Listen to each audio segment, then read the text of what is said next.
Everyone, if you can hear me, if you can please take your seats so we can begin our program on this afternoon. If you can take your seats.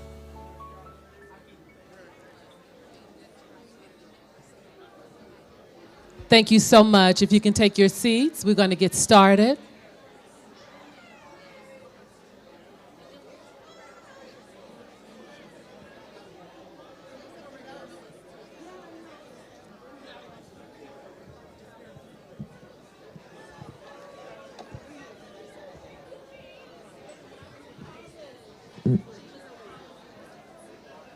Thank you so much. Thank you so much. Thank you so much for coming into order. We're going to get started.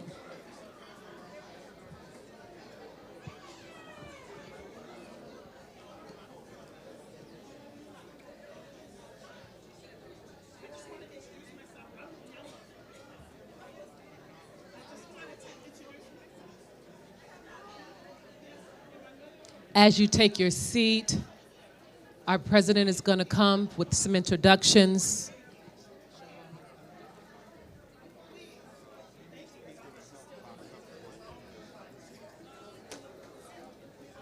Thank you so much. Thank you so much.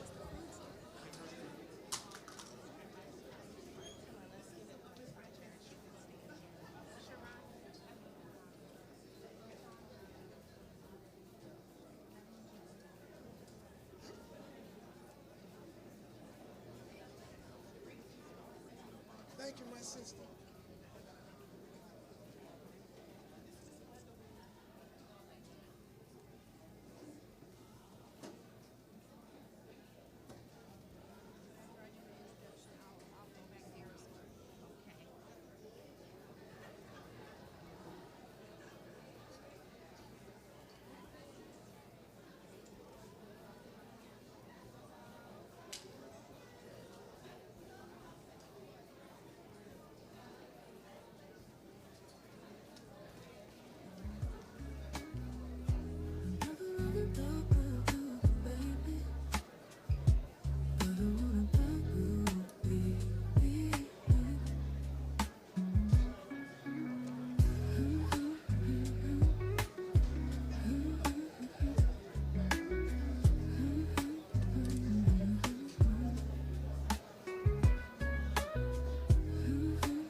Good morning. Good morning. Thank you all so much. If we could please take our seats so that we can begin this wonderful program. Thank you again so much for joining us. We're excited to have this opportunity to engage in a wonderful community salon. My name is Shirani Little, and I'm a member of the Beverly Hills West, California chapter of the Links Incorporated. And we are so delighted that we are partnering today with First AME LA for this opportunity as we commemorate Black History Month and so many other ways in which to acknowledge our history. For our introduction, we will have a video from our own Congresswoman, Sydney Kamlager-Dove, and after that, I would bring up to the podium Alexis Crump. Thank you so much and welcome.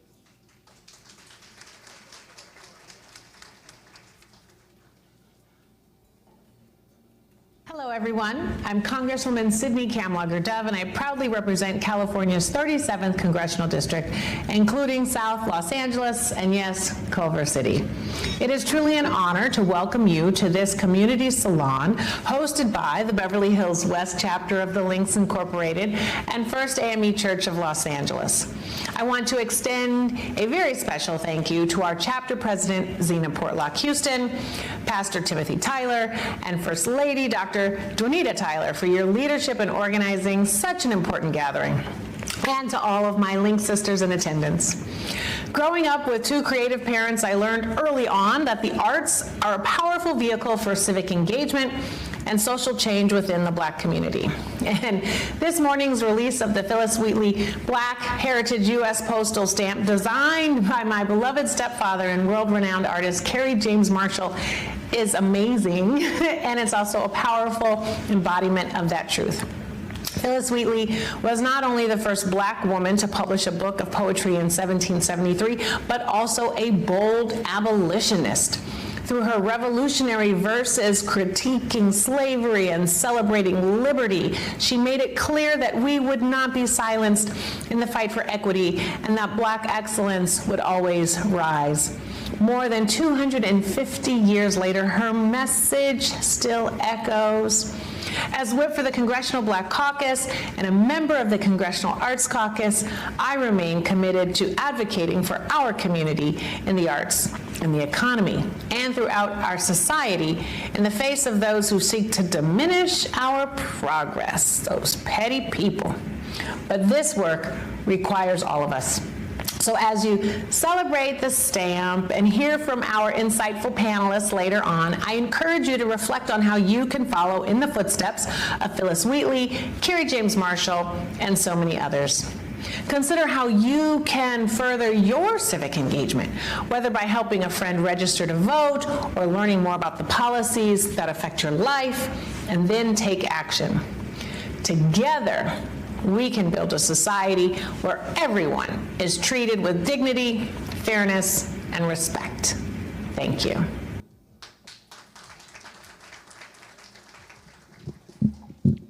Hello, everyone, and welcome. Can you hear me okay? Okay, great. So the congresswoman is a member of the Beverly Hills West chapter of the Links Incorporated, and my name is Alexis Crump, and I'm honored to welcome you today.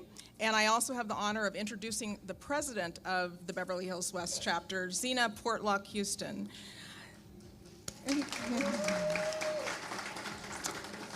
Zena is an attorney and a member of the bar of the Supreme Court of the United States, and she's also an entrepreneur. She recently produced five performances of a one-woman show. And not only that, her entrepreneurial skills have spanned the world. She has also connected African Americans with the African continent and connecting businesses and people to further our experience in the diaspora and further our wealth. She's a second-term president of the Beverly Hills West chapter, And she is a friend of mine, and it's an honor to welcome Zena Portlock-Houston to the stage. Thank you, Alexis. Let's see, what time is it? Good morning, everyone. Thank you for joining us this afternoon. Before I do my formal welcome and thank yous, I would like to have our pastor provide grace for our food so that when it comes out, there won't be any interruption. We won't have to pause to bless our food. He will have already done so. Pastor Tyler?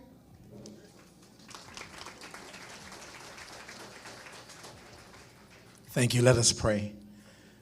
God, we thank you for this opportunity now to further understand, discuss, and internalize the greatness of our people. God, bless the food we're about to receive. Bless those who were so considerate to prepare it, and bless those who will be so considerate to serve it. We give you thanks and praise. In Jesus' name, amen. Thank you, Pastor. I'd also like to thank our First Lady, Dwanita Tyler. If she would stand, she's a member of our chapter. And we're so privileged to have you. This event was put together by two committees of the Beverly Hills West chapter, our Arts Facet, as well as our Legislative Affairs Resolution Committee. And our Arts Chair you saw earlier, Sharani Little. Her co-chair, where is she, LaShonda Blevins. And the leadership of the Legislative Affairs and Resolution Committee actually includes Congressmember Sidney Kamlager-Dove, Meredith Hightower, and Lauren Trosclair Duncan. I'd like for all members of the Beverly Hills West Links chapter who are here with us today to please stand and be recognized. And will all links here, even if not a part of our chapter, please also stand.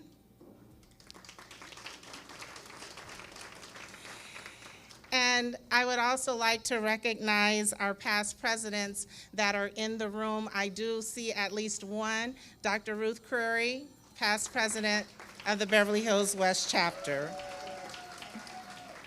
Thank you.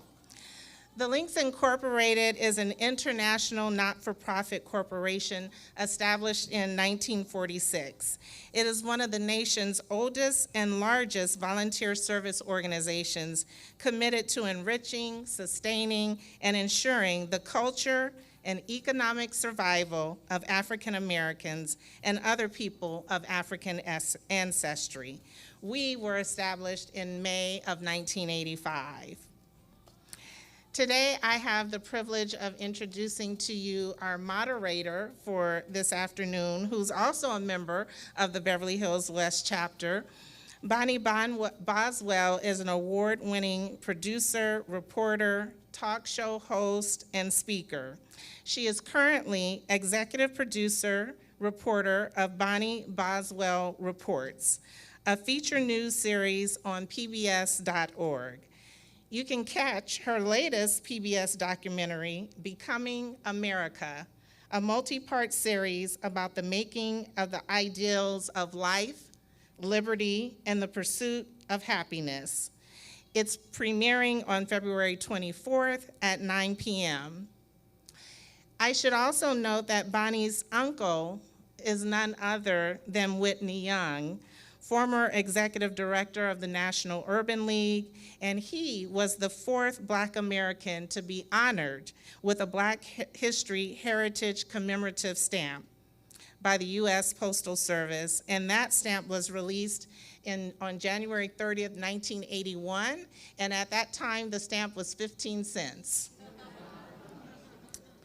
Today, Bonnie is the moderator of our panel, Culture, Community, and a Call to Action, inspired by Phyllis Wheatley, the 49th person to be honored with a Black Heritage Stamp, released January 29th, 2026. As our moderator comes to the stage, I'd like to also invite our panelists to join us. We have with us Larry Earl, who is a historian and a masterful curator. He's also head of Destination Crenshaw. He'll tell you more about himself, but may I also just add, he's also a personal friend, and thank you for saying yes, Larry.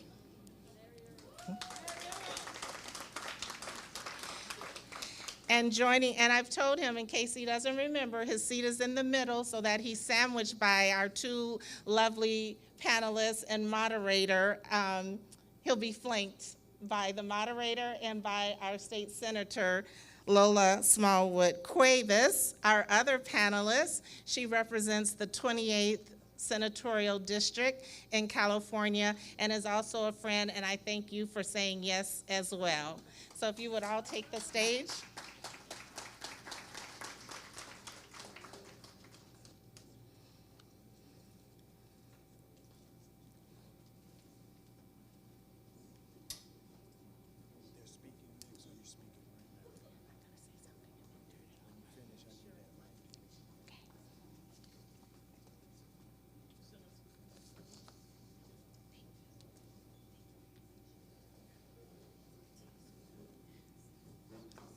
And my Link sisters, I need one more bottle of water on the stage from Mr. Earl. Thank you. So with that, I'm going to turn this panel over to Bonnie Boswell, our moderator. Thank you so much, and thank all of you for coming. Yay, you. This has been a wonderful, wonderful beginning already, seeing everybody in such beautiful clothes and such high-spirited, and also all the people who are streaming. So before I forget, I also want to bring your attention to, on your cards at the back, you'll see a reference to being able to vote. So I want you to be able to see that, because we're going to be talking about how to get more engaged in civic life. So thank you both for being part of this conversation. This is going to be like, pretend we're around the dinner table, okay? Just really want to share our hearts and our minds and our thoughts about how we move ahead in this time that we're in. So I also want to acknowledge that Richard Allen, of course, who was your founder, also received one of these stamps. So congratulations to him for that. So let's move on. Let's talk about Phyllis Wheatley and why she's important. You are our historian. Tell us about her, because I didn't know that much about her except one line, right?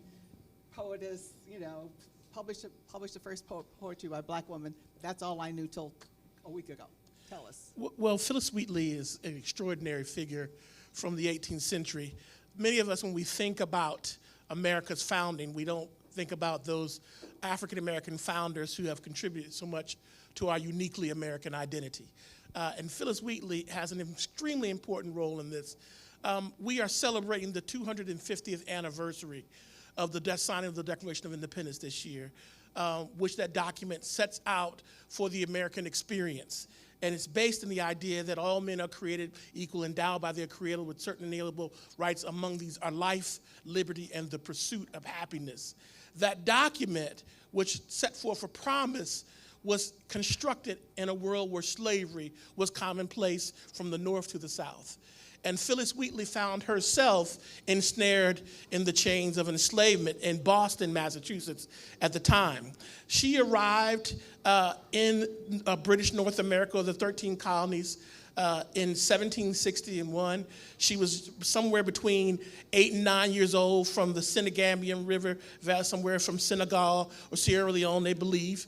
And she arrived, she didn't speak any language, she was sickly, and she was purchased by the Wheatley family in Boston. John Wheatley and his wife, Susanna, had enslaved people working in their household, and they were older, and they wanted young women who could take the role, so they purchased young Phyllis.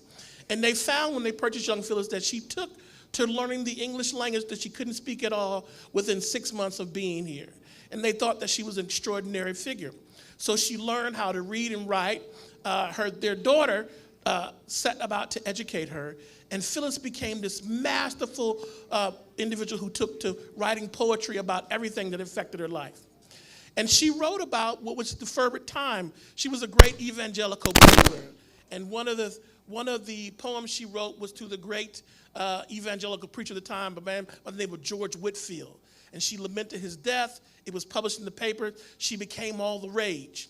And then what was really important, what really brought her to attention, is there was a little occurrence that occurred in Boston called the Boston Massacre, where some young men who were upset that the port of Boston had been closed down to protest the British were making a bit of a rabble. And someone fired a gun, someone died, and among those who died was a boy by the name of Crispus Attucks. And she wrote in the paper that no one will ever forget the liberty and the blood of those true Americans like Crispus Attucks and others who died in the Boston Massacre. And that began to set her fame until the story goes on, and she writes a poem, a book of poems published in 1773, and a work to George Washington, who becomes the leader of the Continental Forces, called His Excellency George Washington. Well, that's the thing that amazed me. I never knew this relationship that she had with George Washington and how integral she was to actually saving the war that he was trying to win at the time. There was some, I think around that time there was a siege was happening and they weren't so sure they were going to win, and she writes about him and his courage. Tell us a little bit about, and read us a little bit, just a stanza, to show us who she was and what she did. I will distill this very quickly. We don't oftentimes learn about the war for American independence was just an experiment. They were unsure that the rebels, the rousers, the colonists would defeat the British.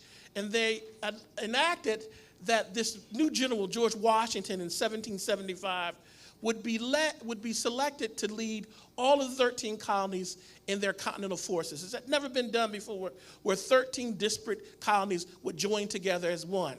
And he would assume command of the army in Boston, where they were fighting the British, where much of the campaign and the energy for the American Revolution was taking place in 1775.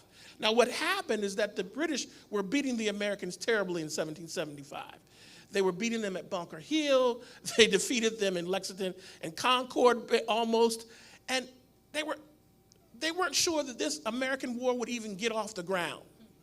And Phyllis Wheatley, when she wrote this poem about His Excellency George Washington, she talked about how he was the answer for what they needed in America, because he embodied the principles. And when she wrote in her poem, it was quite unique. And what we learn about this is because, first of all, a letter exists where George Washington writes to Phyllis Wheatley saying, I heard you wrote a poem about me. I really like it, and if I wasn't, so puffed up, or people would think that I was puffed up and I was arrogant, I would publish it because it was so good. And he says to her, I'm in Boston, in a place right outside of Boston called Cambridge, right over at the Longfellow House outside of Harvard University. And if you would like, come and see me. I'd love to talk with you, someone who is so blessed with the gift of prose and celebrated by the muse. Well, you wonder, what does she write to His Excellency George Washington? Let me read you a bit of what she wrote in prose. She said, 1 century scarce performed is destined round, when Gaelic powers of Columbia's fury found. And so may you, whoever dares disagree, the land of freedom is heaven's to defend, a race is me. Proceed, great chief, with virtue on thy side. Thy every action let the goddess guide. A crown, a mansion, a throne, a shrine, with gold unfading, Washington, be thine, for glory and liberty is ours. So he feels like he's really getting, yeah, right? How many of us really knew that, right? How extremely important that was. Senator, I'd like to turn to you to ask you, how important is us to recognize this woman at this point in history when we're celebrating the 250th anniversary?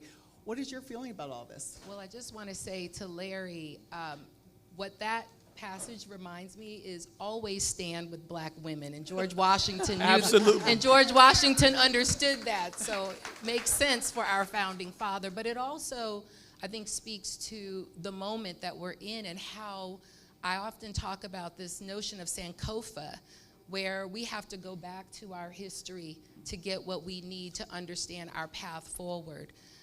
Phyllis Wheatley, obviously an accomplished writer, well known as a strong Black woman that helped to seed this nation's identity of Black freedom early on, and to have her example. In 1740, it was illegal for Black people to read and write. And here this woman is this accomplished writer who is telling our stories and even sharing these stories with the most powerful leaders in the country. I think her story to me is about what we have always known, which is that we have to always break the stereotypes that face us, to challenge and contest and resist the boxes that people put us in. And I didn't know that history about Phyllis Wheatley, but now I see why we still know her story so many centuries later. You know, as a Black woman from the mountains of Carolina, my family coming to Los Angeles, I think about how many young women don't know Phyllis Wheatley's story, and why we're here celebrating today, and the importance of this stamp is that this is a history that we continue to learn about. It continues to give relevancy and power to the moments that we're in, and it also helps to fuel our resolve to always resist and contest these stereotypes, because we know the brilliance of our communities, the skill of our community, the grace of our community, and the incredible power of our storytelling. And when we tell our story, it inspires others, like it inspired Washington, obviously, in that moment. So I'm so grateful, Larry, for you sharing that context for today, and also for Zena and others who put this incredible event together. It is important that we remember our history, because we are always destined to repeat it, and here we are in a moment where the power of what freedom means, particularly through the eyes of a Black enslaved woman, is incredibly important and rich for our resilience today. Thank you so much. I love the idea of fueling our resolve, because at the core, it is really about us to really have this determination. Larry, let's talk about the artist who captured her spirit. You tell us about him. He's Larry, I'm calling him Larry, right? Kerry James Marshall. James Marshall. Well, I think, Kerry James Marshall is one of our seminal artists, American artists in the contemporary work.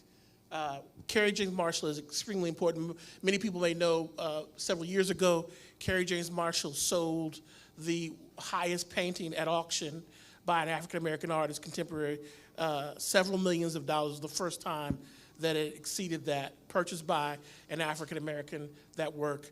But Kerry James Marshall is an Angelino who grew up right here in LA, who learned art at Chouinard Art School, who has a very strong connection to the characters and portraitures that he presents in his paintings. He also uses the color Black and the opacity of that to tell a story that is uniquely Black, but at the same time uniquely American. It resonates that we've seen things before and we feel it before in our very hearts. I was thinking today during the church service about, if you are fortunate enough to attend an HBCU, usually freshman literature, you are required to read the souls of Black folks, right? You are required to read the souls of Black folks as standard literature. And there's a passage when Du Bois talks about coming from Massachusetts down to the South and sitting on the back bench of the church and hearing and feeling the message and the music. And he didn't even know what the words were saying, but he felt something. It stirred something inside of him. He was moved. The souls of Black folks, the ancestors, the spirits were talking with him. And I felt that same thing in the church today. I always feel it when I come into that. I'm a boy from Virginia. I happened to marry a California girl. That's how I got here, which I'm delighted that she brought me to LA. But what's so unique about that, when you look at a Kerry James Marshall image, it is something familiar. It speaks to you. in a way that is uniquely something that is a part of your identity. And when you look at this image that he presented of Phyllis Wheatley, he really does something unique, because we have an image of Phyllis Wheatley that exists that was done in her frontispiece of her book. A young African painter and drawer by the name of Scipio is the one who painted or drew her frontispiece in the front of her book of poetry in 1773. So we have a likeness of her as a young woman, barely 20 years old. And what Carrie James Marshall gives us is an image of a woman who's much older, who's forward thinking, right? Who has lived some life, who understands that the American experience, the American dream, is something that you cannot put down. You must continue to engage and work with. The things that she wrote about liberty and freedom, we continue to struggle to exercise those things. And this image does that. It shows us someone who is not rested on their laurels and living a cushy life, but someone who has been actively engaged in transforming their society. Thank you for that. You know, I'm going to be incorporating some of the questions that some of you were able to share with us when you filled out your registration. A question about, you know, how, particularly the younger generation, how do we pass these messages on to younger people who consume, you know, the culture in a different way? You know, it's much faster. Maybe they're just doing it on the phone. You know, what kind of thinking do you have around this? How do we meet this moment in terms of reaching younger people? Well, I think we have a lot in common with young people. I think about the Black Lives Matter movement. I think about how it's reminiscent of the civil rights movement, the abolitionist movement generations before. In our community, we have a tradition of community uplift that is collective, that is a shared vision, and every generation has a different expression of that. My mother was Black Power, right? She was the Black Power generation. And so for me, it's recognizing the intergenerational connections, understanding the stories that our grandmothers told us and that we will tell our children. It's important to make those connections and to figure out ways for us to share knowledge. This history of Phyllis Wheatley, I mean, this story, we will go home and we will tell our children about her story, her connection to George Washington, her early articulation of what Black freedom was. And so I think sharing knowledge, having an opportunity to share those stories, using tools like social media, but also creating and elevating space, Black space, and intentional space. It's something that I've been doing in the district with our recently pushing for the governor and the state to recognize South LA as a historic Black cultural district. Yes. To have a California state designation, because that history is important, and our next generation, our children, they need to see that on the corners that they walk by. They need to see it in the shopkeepers that they have conversations with. They need to understand that in the ways that they learn their education about who they are, where they're from, and why space matters. So I look at this church, I look at all of the young people that I run into in this district, and I am very, very happy about the future. I think the future looks incredibly bright. Because if you look on social media, and particularly South LA young influencers, they are telling our stories, they're lifting up our events, and they're creating connections in ways I think that are very, very dynamic for the future. And if there's any place that has an incredible story to tell about Black history, of art, of culture, of politics, it's South Los Angeles Black history. So I'm very excited about what we see happening intergenerationally, and I think we just have to double down on sharing that knowledge. Was there a particular moment when you thought, I need to really elevate this community, I need to have it really protected? Was there a thing that happened for you? Absolutely. So, you know, I haven't organized with workers, Black workers here in Los Angeles, with labor movement here in Los Angeles, having the opportunity to learn from the great Cecil Murray here at this church about what it means to have grassroots power and voice. I understood that South LA, and particularly Black South Los Angeles, has a story to tell, and it's relevant for all of California and the nation. So when I sat in a budget sub, and I will tell you, it was my first assignment to be on a budget sub. They call it Budget Sub 4. It's responsible for funding all of the state programs, small businesses, arts and culture, all of the state operations, all of our agencies. And the Arts and Culture Council came before us, and they talked about the 14 historic cultural districts they had in California across the state. Only one was in LA County, and that was Little Tokyo. Not one was Black. And when I heard that, and I understood, and my mind went to how I would come home from work from UCLA, get off on Crenshaw, and smell that barbecue coming out of Phillips.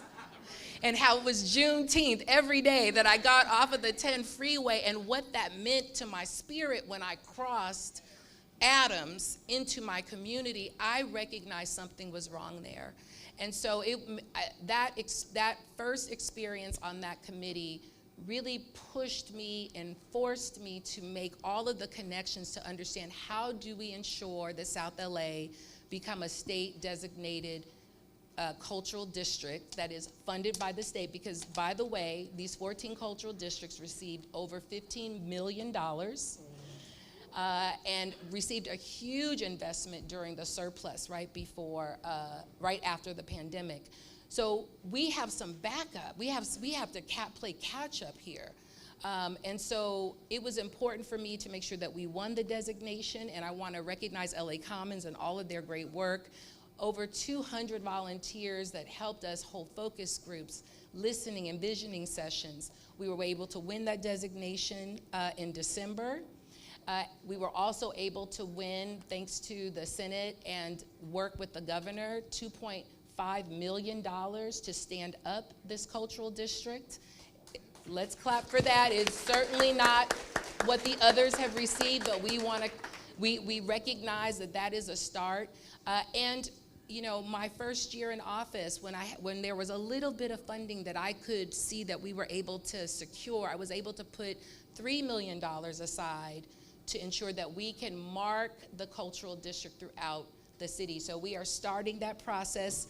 Residents are making the selection of where our markers will go, so that we can have an engine here that tells our story, but more importantly, creates the economic development and resources that we know our community generates, and to grow that and expand that by bringing not just Angelenos, but the world, right, to South LA. They should not go to the beach in Venice, jump on the 10 freeway, drive over us to LA Live on the way to Disneyland. We have a story to tell. We have rich assets here, and everybody will want to have a little bit of Black South LA resilience, for sure. Thank you. And Larry, you've been busy too with this intersection of art and culture and history. Tell us about Destination Crenshaw, your relationship to it, and what's going on there. I'm delighted to be the historian and one of the curators for the Destination Crenshaw project. That was an idea and a response to the train running at grade along Crenshaw Boulevard by Council President Marquise Harris Dawson.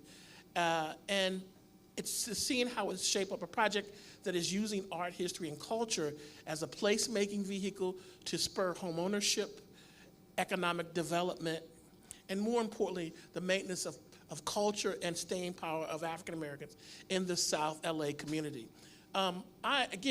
I am not an Angeleno. I say that all the time. My wife is not here. It's interesting enough, she's on the East Coast in Memphis now, eating all the good barbecue. But I always, when I arrived here, I said to her how different I thought and unique Black people in LA were, right? And how an understanding of the history of Black folks from LA. You know, Black people in LA, you come mostly from Texas, Louisiana, or Mississippi, some Arkansas, right? It's a unique culture. When you get here, where I'm from, the ghetto looks a little different than the ghetto here it looks. The ghetto around here, people got front yards and backyards and cars in the driveway. That's what they call the ghetto. In other words, on the East Coast where I'm from, it's tenement buildings and skyscrapers and people stacked on one another. So just in the nature of the climate, how different it is, and life and access to education, and how life is different here for our children and for the culture. And so what I begin to share with folks is that when you look at what is uniquely American, I use that a lot, what is uniquely American identity, it has a heavy imprint of the African American experience from Los Angeles. What we see on television. Every morning, every kid that I knew would rush to do their chores. Because on Saturday morning, if you didn't finish your chores, you couldn't watch what? Wasn't cartoon, it was Soul Train. You couldn't watch Soul Train because on Soul Train, you saw the latest dance move, you heard the latest music, and more important, you saw what was fashionable. And it wasn't something off the runway from Milan. It was something that they bought from the Sloss and Swap meet, or their grandmother made, or they made in a home ec, or they put it together. It was uniquely and distinctively LA. How many people knew that Dr. Martin Luther King spent more time in Los Angeles than he spent down south? It's a great story about King going to speak at a church in Baldwin Hills, and he said, I'm going to speak at this church in Baldwin Hills, and he said, I'm went up there and I drive in and I see Bentleys and Cadillacs and Lincolns, and I said, they got me going here talking to some white folks again. This is what King says. He says he walks in the church and he sees a church full of black people. And he realized that here in LA, through our coalitions, you could get a job working at the county. Or you could be a teacher, or you could attend community college, or attend UCLA. And those things, that black wealth, that black knowledge, begin to create this class of people who could experience and make an imprint on the culture in a unique way. And Destination Crenshaw is really seeking to say it happened in this place. It's spread out throughout the world. That's why you see young kids if you go to Seoul, Korea, with their hat turned backward that says Slauson. They never been to Slauson a day in their life. But you see that there. That culture has infected the world in so many different ways. And so we want to tell that story, that we can talk about it on the surface of clothing and art, but it's also in politics. The first black congressional caucus really doesn't happen on the East Coast. It happens with black folks in California getting together and say, we need to work as a body and as a caucus. And they influence the National Association. So telling that story and the work that you're doing, like Destination Crenshaw, is critically important to share with our kids, because I tell them all the time, there's nothing that you can't do. There's nothing that you can't do or want to do in this environment. Whenever I would move to a new place, my mother would say, well, did you call such and such who went to school with such and such? Or did you talk to Joanne who went to Meharry or whatever? We have all these resources, and we have to teach our children to use those resources. My daughter Milan is here, and I'm thankful that she has an Auntie Zena and an Auntie Capri and all these people, these incredible women who she can call on and she can draw inspiration, knowledge, and power from. Thank you. I want to pivot a little bit here more specifically around the issues that are top in our minds in terms of civic action right now. What kind of things do you see, Senator, from your perspective that we should be focusing on right now, and how can we bring all this together in terms of civic participation? Well, I think where we started the conversation is really important, because we're in a moment now where we have the most regressive, one of the most cruel regimes in Washington in the highest office in our land. And it is creating a scenario for California. As we know, we see it every day with what's happening with our neighbors, our immigrant neighbors. But we also see what is happening in our community. You know, we are seeing thousands of federal contracts that would have gone to minority-owned businesses disappear overnight.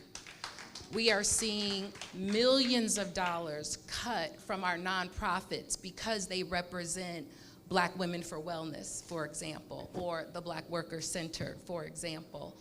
We see millions of dollars cut from our research universities who are doing work looking at things like sickle cell anemia, or have pathways for Black doctors, for example, at Drew. Again, millions of dollars are being cut to erase the advancements of our community, while at the same time, this administration is bearing down on our most vulnerable.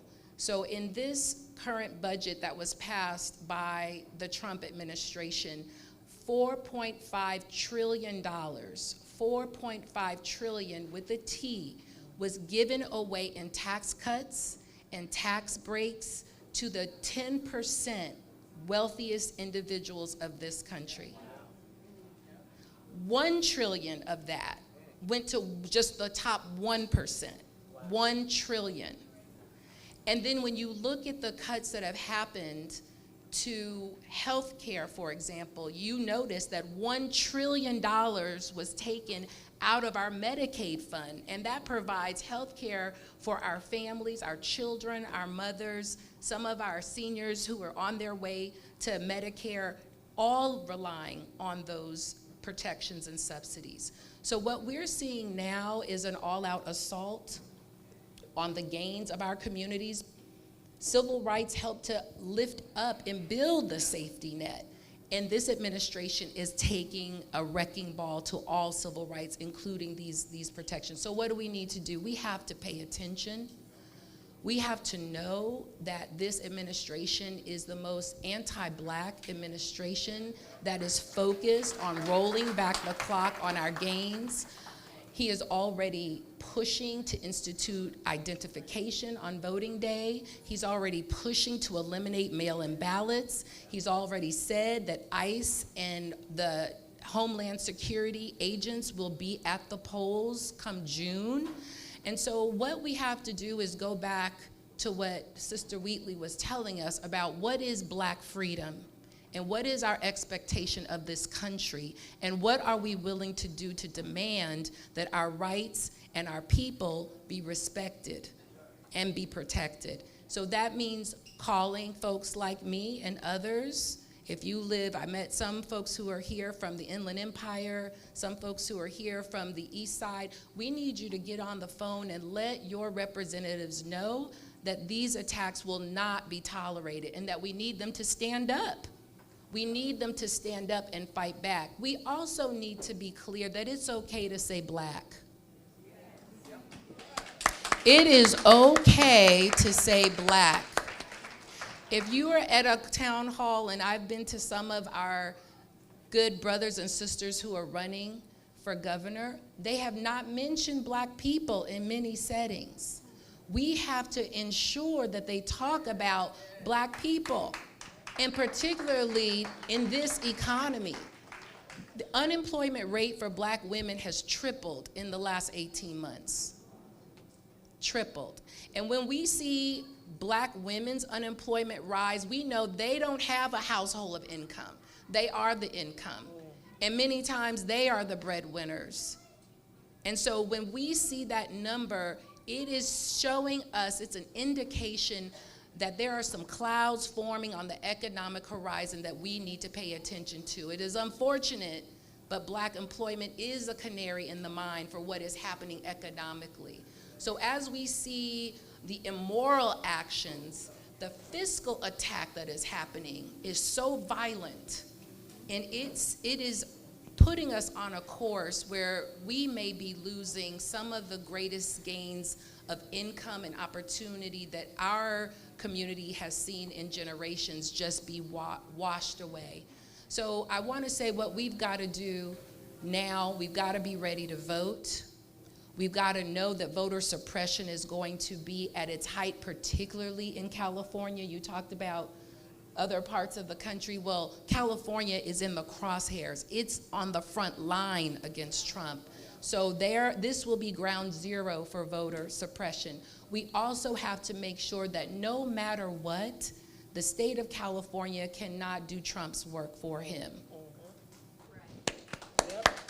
We can't kick people off of their health care. We cannot institute co-pays for Medi-Cal. We cannot defund our research institutions because they're doing the work on behalf and in the benefit of Black communities. We have to say no. So I know that this congregation and the sisterhood of the Links is very active and very powerful and very strong. Please, please have these conversations. Let's get people registered to vote. Let's make sure we have a voting plan, and let's hold our members in Congress, in the state, in our local government accountable to protecting us. Thank you. Larry, you and I talked about this whole notion of this being not just a one generational kind of struggle. You know, there's the temptation to, I think, when I talk to people and listen to people, of people being frustrated and overwhelmed and tired and all of that, right?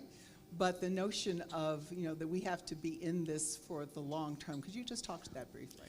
I'd love to, just a moment. I want to say I want you to share some too, because we had some great conversations about, I'd love to be able to draw from the past. We have so much knowledge, not only amongst us now, but so much that we can go back and retrieve. We have to maintain and remember it. We have to share it with our children. I am screaming to the mountaintops, particularly my children and other children. They have such a charmed life. They have passports. They attend, you know, these wonderful institutions. We provide with them everything that they wish and need, because we don't want them to struggle like we did. We want them to make it a little easier for them. But what I will encourage is that we have to do, it's great that we want them, but we have to maintain that they are engaged.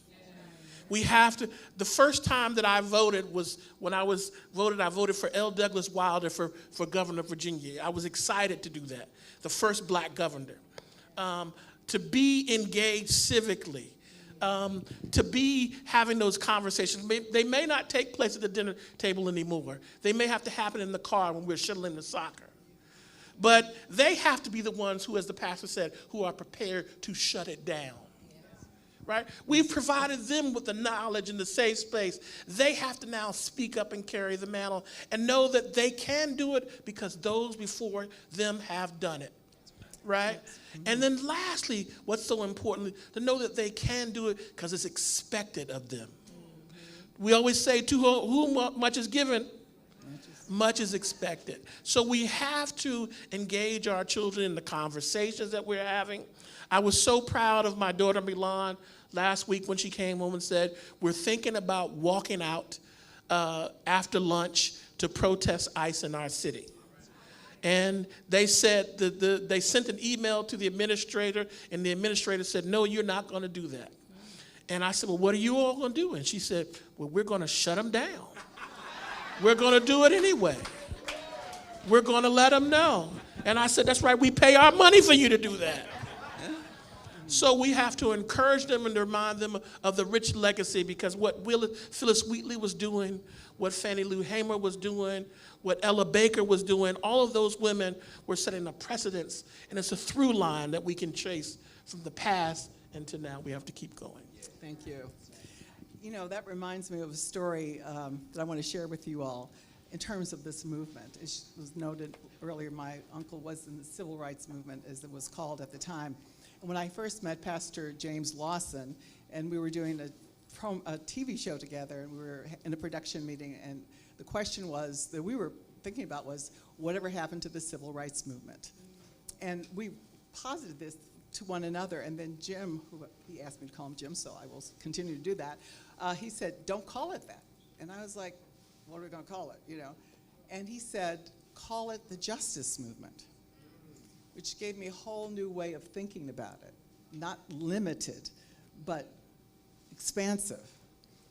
But then as time went on, and this is what I really want to share with you, is that he said, I'm going to quote him, he said, I call the 20th century civil rights movement the nonviolent movement of America. I'm going to say it again. I call the 20th century civil rights movement the nonviolent movement of America. And I think that is important and significant, because in that he is outlining a strategy, right? How we should approach it. So it's the understanding that everything in the universe is connected, and that if we lean in with respect for the dignity of other people, even the ones we do not agree with, we don't have to agree with them, and we can speak out. But the basic concept behind nonviolence is to respect the dignity of every life. And when you do that, you pull it in that direction. And Jim had a situation where a young man spit on him when they were doing some protests, And Jim took the spit away, and they started talking about the motorcycle that young man was on, right? Recently, I was in Philadelphia because of Jim Lawson, actually, because whenever we would talk about the movement, he said, well, you know, you need to study the preamble to the Declaration of Independence. And I, as a Black Power person, I was like, no, what? And he kept on saying it. So to do this production I'm doing now called Becoming America, I went to Philadelphia because I wanted to be in that space. Fortunately, one of my friends has a daughter who has created an organization called Generation Citizen. And I say that because this is an organization where they gathered young people from across the country, including Guam, put them together in small tables and taught them about how to create a democracy. And what the founders had to do, they disagreed often, but they found a way to find consensus. And these young people, after 4 days of being together, came up with what they call a Declaration of Aspirations, right?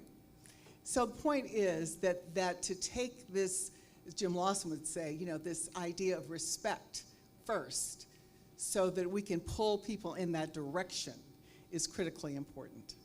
So I just wanted to share that thought with you. Yeah, so.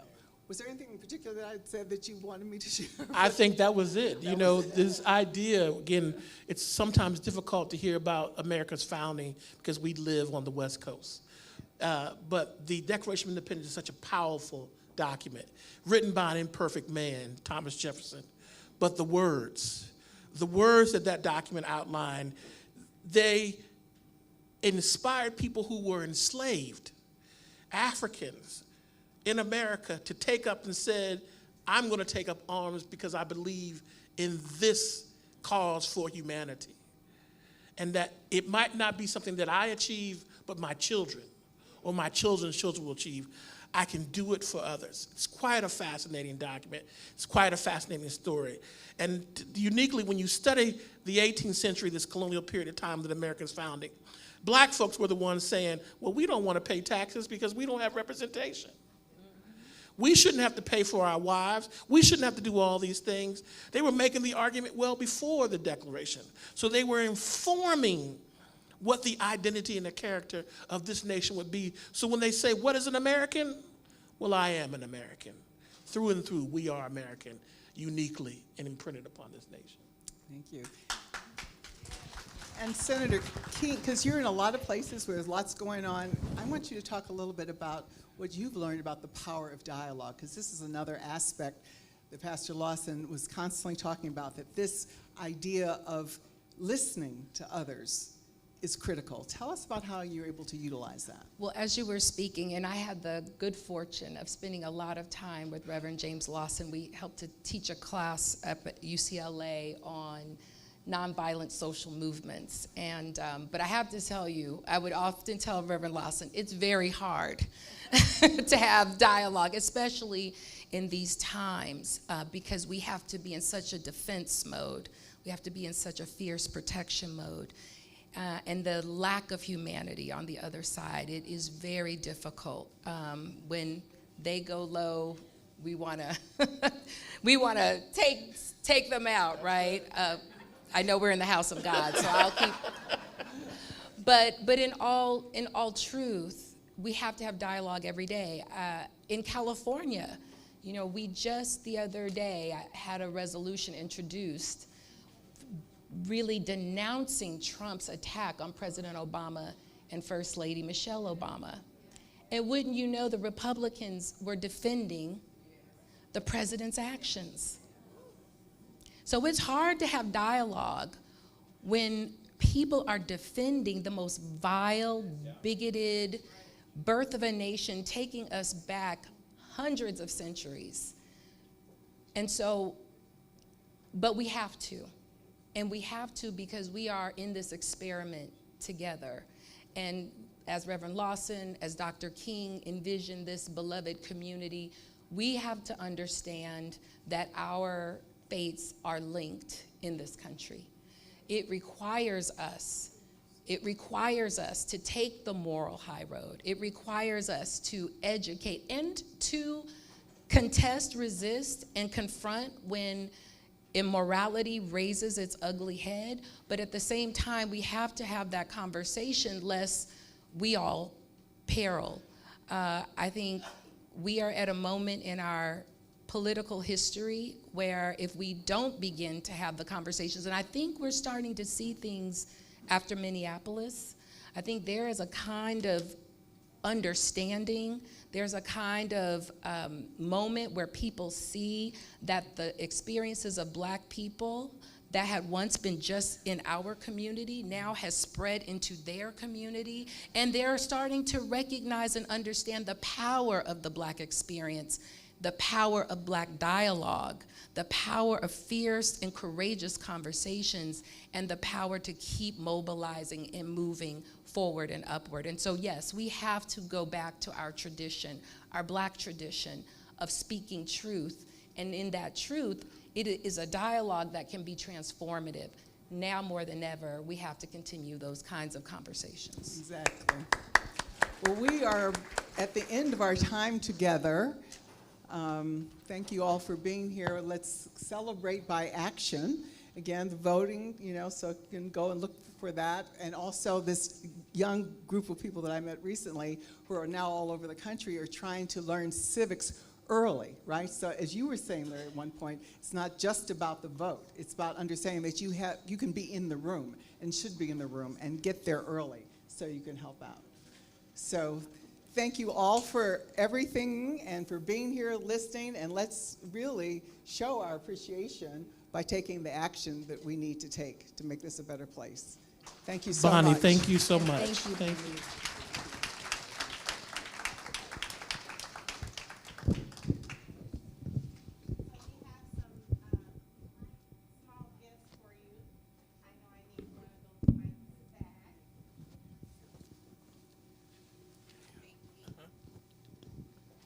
Can you all hear me? Yes, I can hear myself.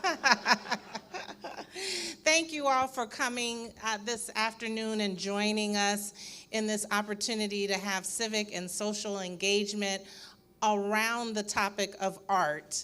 Our arts facet within our chapter is highly engaged in getting young people talking about art, being creative in that space, and it's so important.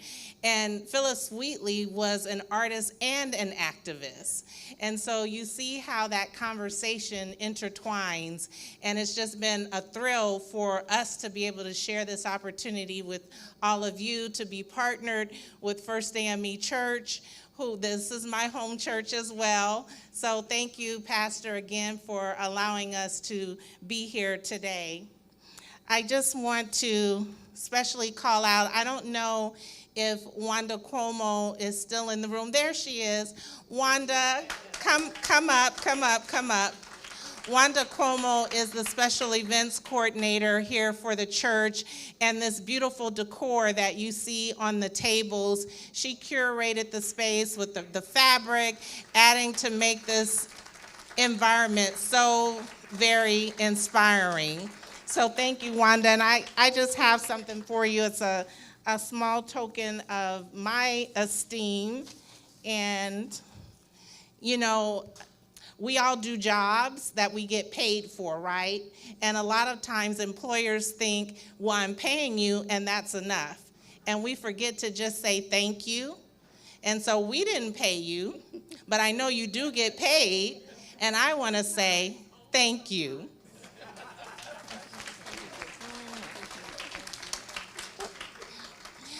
I don't know if Roderick is still here. He led our AV team, and he was here yesterday helping us to set up, but I have something for Roderick as well. I just want to thank you, too, for what you've done to make this event seamless. There he is, and live streaming us today. For our panelists and our moderator, I'll bring these to you. Just a little thank you. We'll come to you. You come? Okay. I want to take pictures up there with you all before you leave, but this is for the senator. May I give this to you? It's for the senator. Okay. You're welcome. It's wonderful. Great event. Larry, it's for you. Thank you.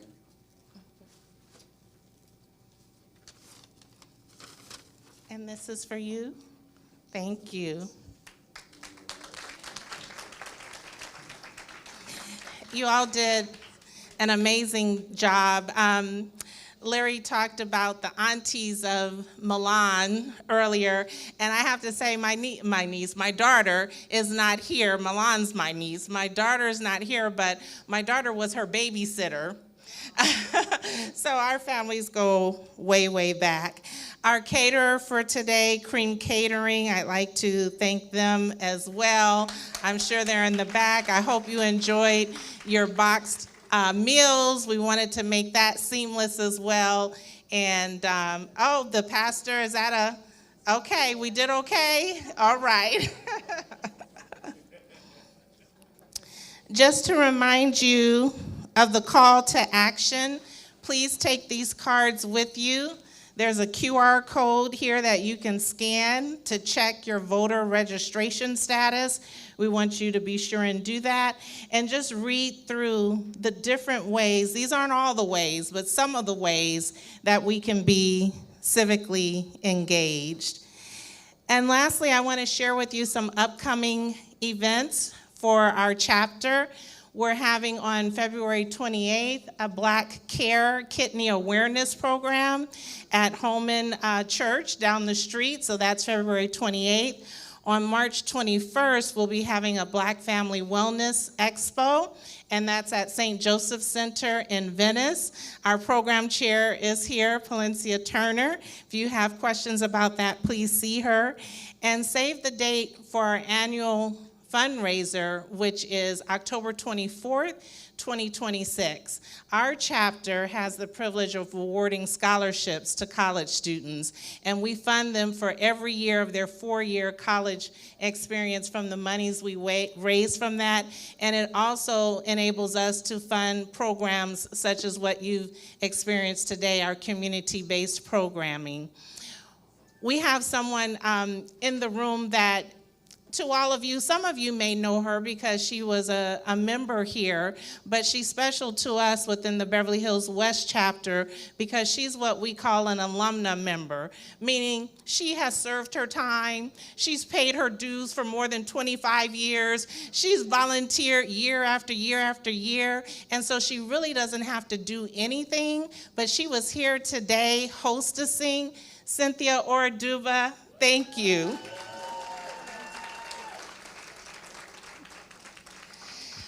My sisters, have I left anything out before I conclude? Thank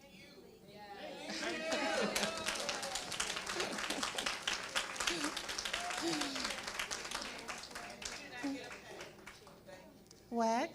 The chairs? Oh. Yes. So I did mention our chairs at the beginning, but I'd like for them to come to the front of the room again. Sharani is our Arts Facet chair. Our co-chair of Arts Facet, LaShonda, come on up. And our leads for the Legislative Affairs Resolution Committee, Alexis, will you please come up? That's okay. We'll take a quick picture and we want to get our...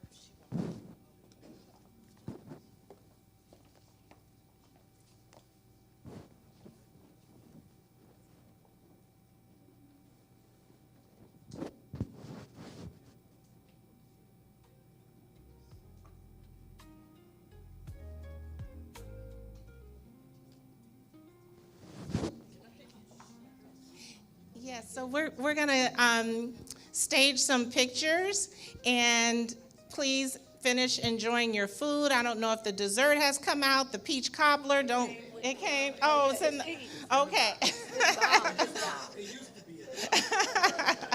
Beautiful, beautiful. So enjoy your afternoon. We're going to take some pictures to memorialize today. Thank you all for coming.